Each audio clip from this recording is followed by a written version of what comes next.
Hello, everyone, and welcome to Legal Management Talk, where we're covering every angle of legal management.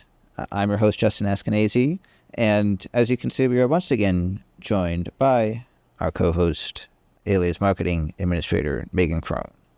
Welcome back. Thanks for having me on. I'm excited to be back. Yeah, I see we didn't scare you off at the last episode. Not quite. I'm back for more. So we're going to be talking today, not about marketing, but about customer service.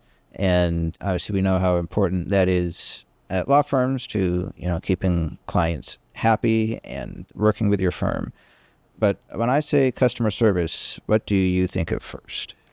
I think there's not a lot of great customer service when I first come to think of it. I think that bad customer service tends to stick out a little bit more than good customer service. I think it's important for not only firms, but just companies in general to be putting their best foot forward towards their clients. At the end of the day, they are who is bringing in you revenue. So I think when you don't provide them a good experience, that it could leave just a bad taste in their mouth. Right.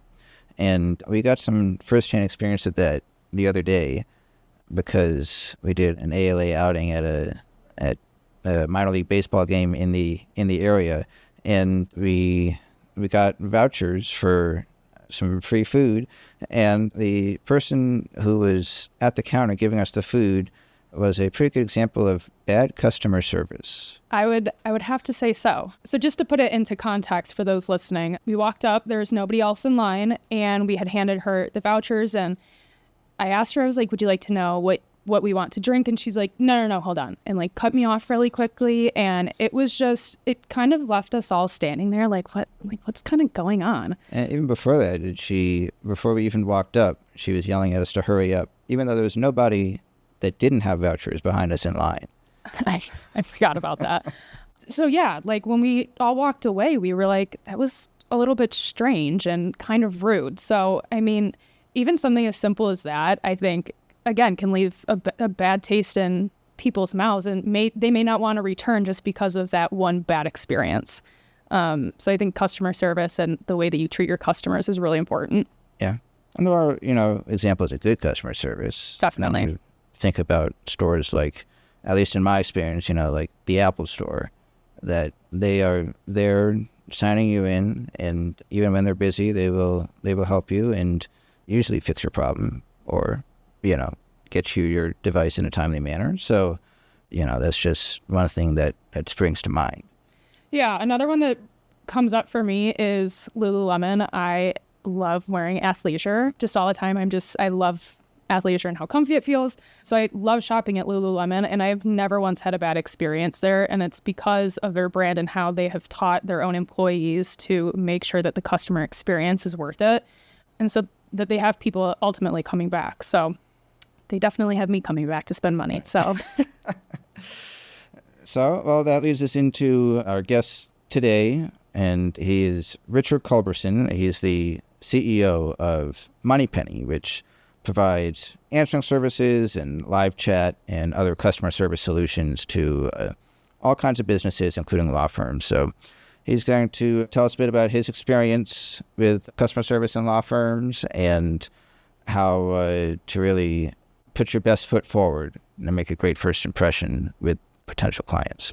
So here's our conversation with Richard. Thanks so much for being here, Richard. Looking forward to talking a bit about customer service, which I think seems to be a bit of a lost art nowadays, or it can be. Sadly, it is sometimes, but I think everybody's out there trying, but we're all trying to move the ball together, right? But thanks for having me, Justin. I appreciate you having me on today. Yeah, for sure. So let's start with, that I know one of your colleagues at Moneypenny recently wrote an article in Legal Management about, how important it is to have the human touch in a world where, there's so much reliance on technology. So can you kind of talk a little bit about what that means for law firms in today's world? Sure. I just think it's a trap that's so easy to fall into today. Whenever I'm talking to attorneys, they're very interested in how they can use technology to drive billable hours, to drive better utilization of the resources. So it's really easy to forget what that human touch or what empathy really has with your client base and with prospects, because there are so many sensitive topics that are being covered, and just personal interactions that occur, that it's easy to overlook it and say, well, I could be a lot more efficient with technology. So that's one of the things that we see a whole lot on, and we try to make sure that people are utilizing that appropriate to make sure they're being cost efficient. But really, it's all about having that empathy, and that's one of the differences that you can have as a business, and it helps drive business in, and it also makes sure you retain your clients as well.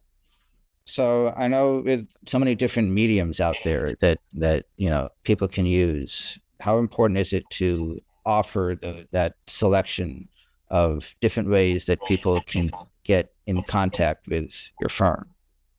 Sure. It kind of ties back to our previous point on conversation technology. There are so many channels that are out there now, and each different prospect, each different client has a different preference. So whether that's through phone, through SMS, through online chat, online form, different ages, different demographics, all have different perspectives in how they use the mediums. And that are also several, like multiple channels. They might like to start with an online form and follow up with phone, or some are hard rules. They will not engage via SMS. That might be a sacred area in which they don't like to interact with business, and some other use as their primary point of contact. But the things that we've seen, and we see it in our business and also surveys that we conduct, is that 62% of people in a recent survey came back and said that they are spending longer on the phone with businesses than they used to, which might be kind of counterintuitive. So a lot of times a prospect or a client might not want to engage on the phone, but once they're on there, they're spending more time because it is more of a personal connection. And then so when it is the right medium of choice, to make sure you're using that time and taking that time seriously, because that's something that is a serious investment on their part. But in that same regards, where I think a lot of firms now are starting to build out the technology on their website, it's an easy thing to lean pretty quickly into a lead form. So a firm can say, well, I can get as much information as I need very quickly, and that will drop that in. But if that's not the way that people want to engage, or they feel that they can't put all of their situation in a form, or especially in the legal space, what we see is they're not comfortable from a confidentiality side, that they might want to engage in a different medium. So it's really tempted to create online chat or an online form, but not place that phone number. So what we've seen is that 76% of customers in that same survey cite a company is not putting their phone number on their website as a major source of irritation. So whether that's talking about a prospect coming and looking at which firm do they choose to engage with, that's just one more friction point in that buying cycle or in that engagement cycle. That also plays out with your existing client base, how you engage with them, making sure you've got that flexibility to meet them where they're at. And so then if you keep going down that same funnel, it's important to have that phone number out there, because that is still one of the preferred mediums, believe it or not, but also how quickly you respond when someone calls. So being able to answer that, it's easy. A lot of firms will say, well, we only take phone calls during business hours. Well, that's not how your clients operate. They might not be able to call you during their business hours. That might not be when they're shopping for a service. So being able to take that 24/7 flexibility, in addition to when they're making that phone call, answer the phone. So you've already invested, and I think increasingly we're seeing firms investing in paid search or digital media. But it's incredibly important that once you've made that investment in the pay-per-click or the PPC marketing, that you actually, when someone goes all the way through that funnel, that you're answering the phone. So one thing that we focus on is we run what's called a 95-5 shot, meaning we answer 95% of our phone calls within 5 seconds. Because we've seen that difference between 2 or 3 rings.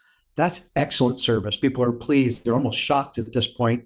It can be a moment of delight, versus we've seen that when you have the longer time to answer, and in that same survey I've been referencing, on average, we've seen the legal industry being some of the slowest to answer that phone, coming in about 36 seconds.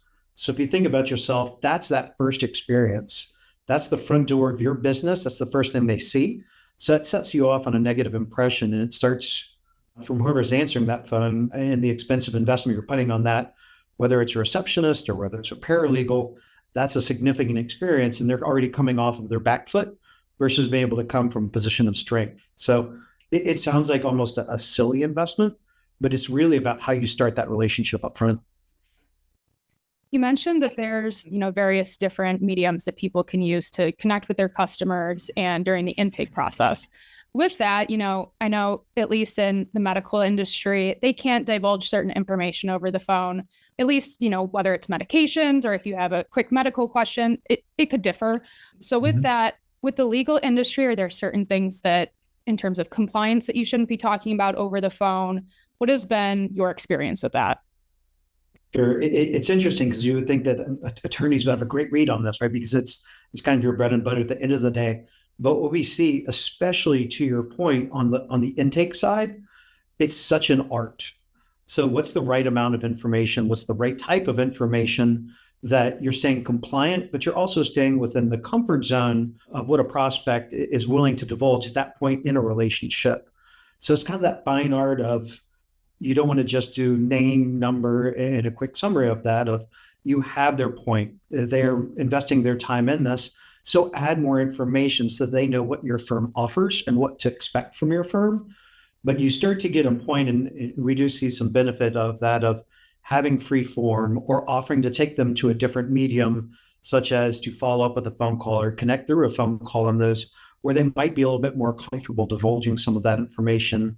So to the point of, I think when you look at the medical industry, which we also serve pretty extensively, it's well known. You'll hear about HIPAA compliance all of the time.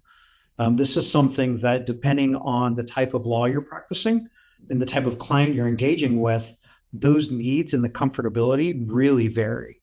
So having a partner who helps understand that is very important to make sure you're keeping yourself safe, which I've found most attorneys will almost over-index towards. But people actually want to share more than you think they would is something that we typically find. So giving them that opportunity, but recognizing that everyone has differences, so not forcing that mechanism at the same time. Yeah, it's a very fine needle to thread. And it's that flexibility. It's adapting to understanding your clients and your prospects and where they're at. So it's hard to say a hard and fast rule. So I think that's ideating on it. Come in and sit there and then take the time as prospects come in and become clients of what worked for them. So they actually are typically pretty eager to provide feedback. So it's that flexibility to adapt and grow with them. And we have some best practices that we tend to adhere to. And it is that fine medium of asking for more information, but also giving that flexibility to not force them to put too much, which is tempting because it's a low cost way to capture that information versus a paralegal capturing that, for example. But you have to provide that flexibility. Otherwise, if you extend them and force too much, they will just go to the next firm or the next opportunity. Yeah. I want to go back to what you were saying about first impressions, because that's incredibly key.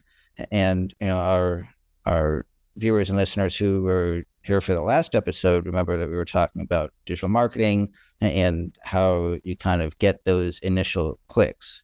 But then step two is actually interacting with this potential client and getting them to sign with your firm. So what's the best way to go about making sure that you give the best first impression to any potential client? It's funny. It goes back to kindergarten. It's probably what your parents told you growing up. It is all about that first impression. It's hard, and kind of mentioned earlier, you're either starting with a foot forward or you're starting with a foot back. A lot of times you can correct forward, but it creates so much more work. So I always use the analogy, and I think I mentioned a little bit earlier, of if you think about that first customer interaction, if they are literally walking into the door of your business, whether that's real or it's virtual, I think everybody puts a lot of focus on that. You'll see, for example, firms will place a lot of like, what does it look when I walk into your office? But at the same time, they might not answer the phone, or they don't put pressure on us. Like, how do we make sure we answer that phone? Because they want to be respected. They want their time to be respected. So kind of as I mentioned a little bit earlier, of answer the phone quickly. When somebody calls and you answer that phone, making sure they know what information is necessary and how to be respectful of their time on that. But also, as that customer works further through the funnel, through the intake process, it's being consistent. It's knowing that you're going to deliver that same experience time and time over again, because it's once you've got that one prospect to become the client, that will become a self-fulfilling prophecy. And as you know, if they all talk, every customer and prospect will talk about their experiences. And we hear so often, we give a lot of examples of, we're proud to serve a lot of law firms, but we will have clients that will circle back to us. We'll take an initial call, and this is existing clients, not prospects. They'll call in looking for an attorney. So we'll take a message, we'll say they're not available, or we'll do a transfer to them when they say they're available. And we'll try to set that expectation as when they'll get back to them. So it'll be within 24 hours, setting and managing those expectations. But if then you don't live up to that expectation, that really frustrates clients. So that's when we get loopbacks, and it drives expense for your business, and that drives frustration throughout that process, because a client will call back, I still haven't heard back. I still haven't heard back. If you think about the sensitivity of the nature of these clients, of what they're going through, and the pressure they have as to why they're putting the expense into working with the firm, that creates that frustration that you need to work off on. So it's always imperative that you follow up and act really quickly on that. But it's when you can repeat back to them to say, thank you, we know you provided this information, and showing that you captured that. It's a great trick and great mechanism to show that you're respecting their time and you're listening to them. Because that's ultimately what so many people want, is they just want to be heard. So if you put a lot of money in upfront legal intake, use that information. Make sure that information is relayed to the next step in the process as it moves into a paralegal, as it moves into an attorney, and then you can even repeat some of that back. It's a great way to make sure that they know that they're being heard, because there's nothing more frustrating. We've all been this. We've all been on a phone call. We've all entered information. We turn around and the next person just asks the same question again. It's a huge frustration from a customer experience standpoint. Yeah, I actually used to work at a law firm, and we came up with best practices about ways to better connect with our clients. And we were a very small firm who only had maybe 5 people working there. And I would always tell the managing partner, I'm like, we have to follow up with these clients, because the longer that we take, like if we take 3 days to call them back, who's to say that they haven't already done an intake with another firm already? Like they've been out there shopping this whole time, and now we've potentially lost a client and revenue for the firm. So I think that when a firm can really make themselves stand out, it's always it's very impressive, because as Justin mentioned earlier, customer service can lack in some areas for businesses. And I think that that's where they really struggle. So with that being said, I'm sure you have either firsthand experience or you've heard of great brands doing either really good jobs at customer service or failing horribly at customer service. Can you share an experience or a brand that's doing one or the other? Sure. It's your example is fantastic. That's ultimately, everyone is busy, and you might not be able to do a full follow-up, but it's amazing with just the slightest touch shows that respect. Even if it's showing a backup and saying an email that we typically respond within 24 to 48 hours. If you don't live up that expectation in 24 hours, just send another email. Use some kind of an outreach or a light touch. That will buy that credibility that you at least respect them, because most people understand that we're busy, but all you have to do is that light touch, because these things will come up.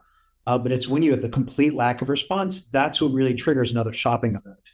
Like, my attorney doesn't care about me, I'm not a priority, I will find someone who will. And that happens quite often, actually. It's disappointing, because you spend so much money and so much time bring them through a marketing funnel and then doing a legal intake process just to lose them after that. And it's sadly, we see that more than we like to. And we try to close that. The language that we use is typically trying to make sure that think through your client journey. So think about all those touch points that you want a prospect, and as they become a client, what is that experience you want it to be, and what are the specific touch points you want to put in place?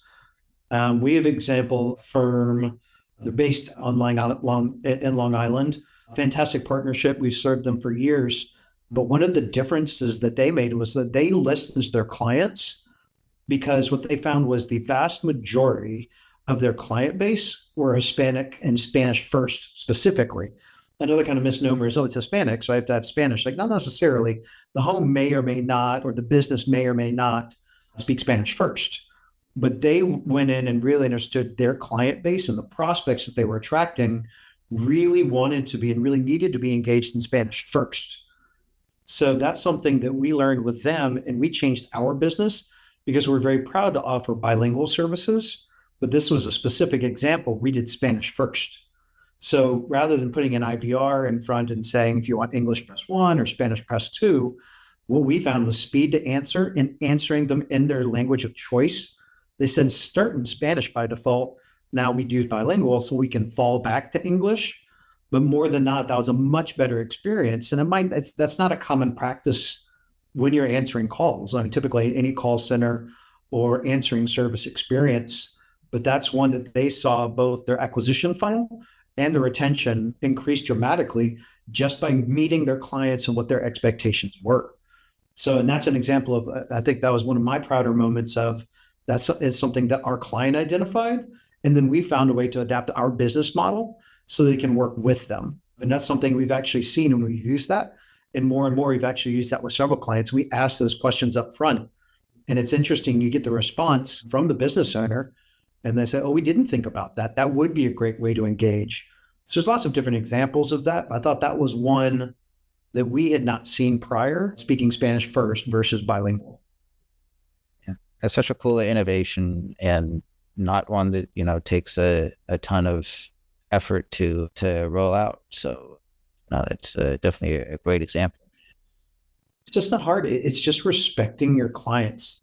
And I think that's something that shows up, and I think we all intend to do our best, but if you put those mechanisms in place, it allows for, we all have bad days. We all will miss something, but it's more about how do you put as many of those mechanisms in place so they have positive experiences. So when you do the drop the ball, or you're not able to follow up, or there's something else that occurs that might not be an ideal circumstance in anything in that relationship, you've got that credibility to fall back on.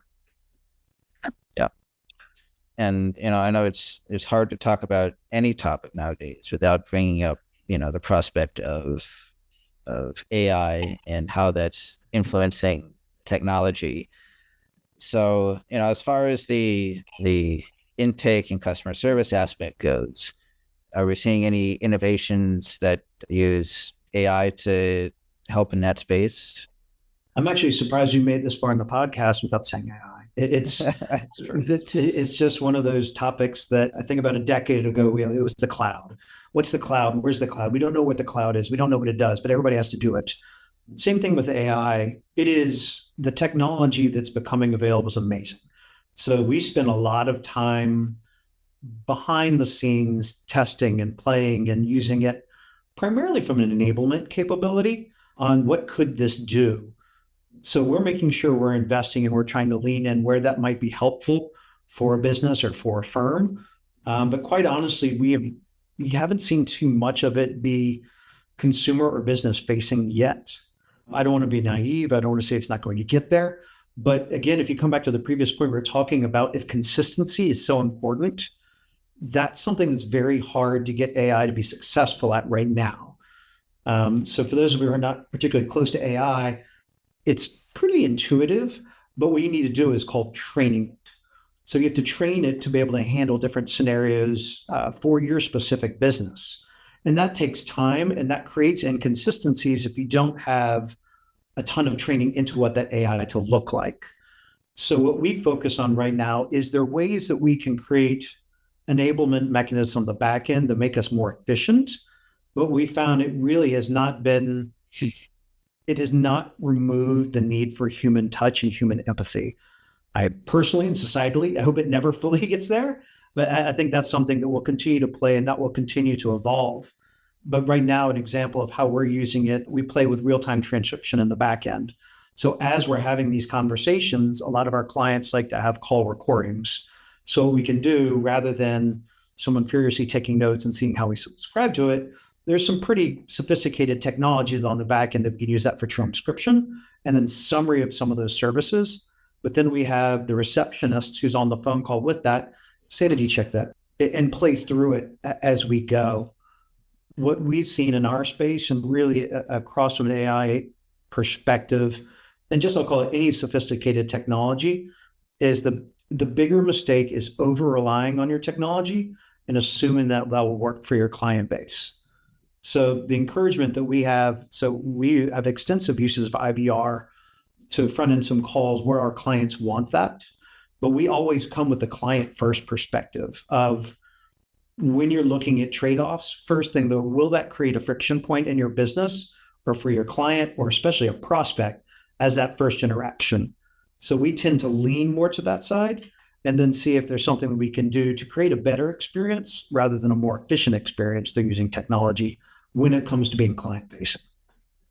Yeah, no, it's still so unproven that it's hard to know exactly how to use it yet. And I know a lot of law firms are still kind of starting to roll it out in very limited cases, but there's been a lot of high profile errors that are that go before judges, and so when they can't even get that right, it's hard to then rely on it to then you get your client facing communications right.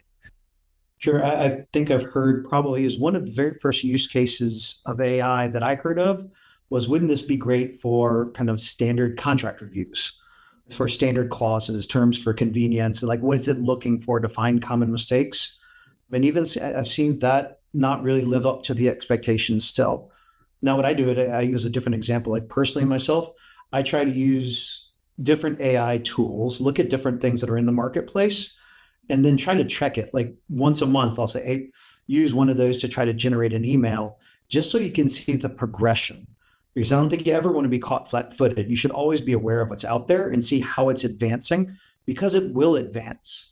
But I just think you need to take a critical eye to what that looks like to your client experience before jumping feet first.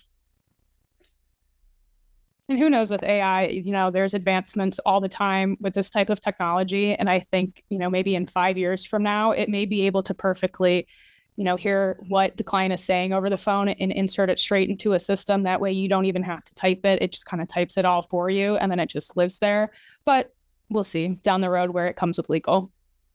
Yeah, that's it. There's no doubt. That's mine is like, I'll always invest in people first, but then how do we make sure that becomes as fluid as possible? I think that's my overarching guidance is always, especially when you look at the dollars on the line. So a lot of people try to think cost first of I can reduce a little bit of cost by doing something. What we do is when we're engaging prospects of thinking about what the revenue opportunity or the revenue company missed is first.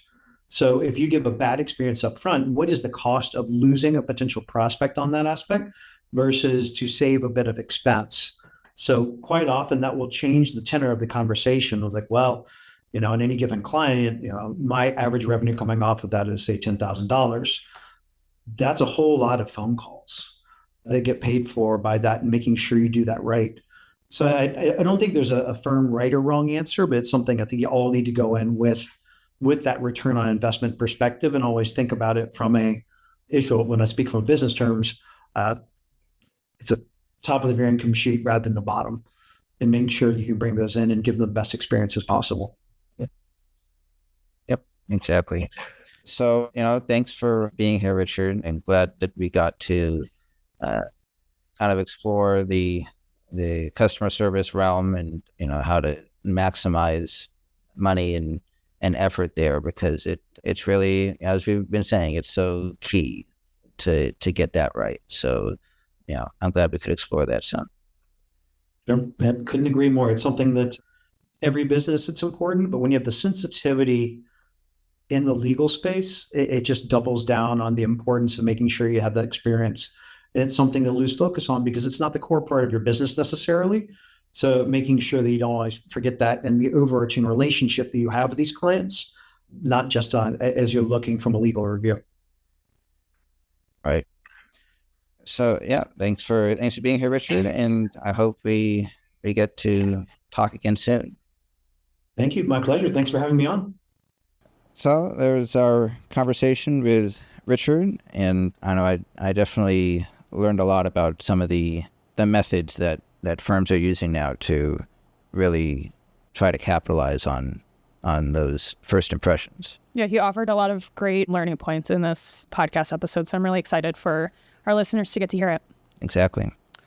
So please be sure to subscribe to our YouTube channel or download Legal Management Talk wherever you get your podcasts if you want to hear more.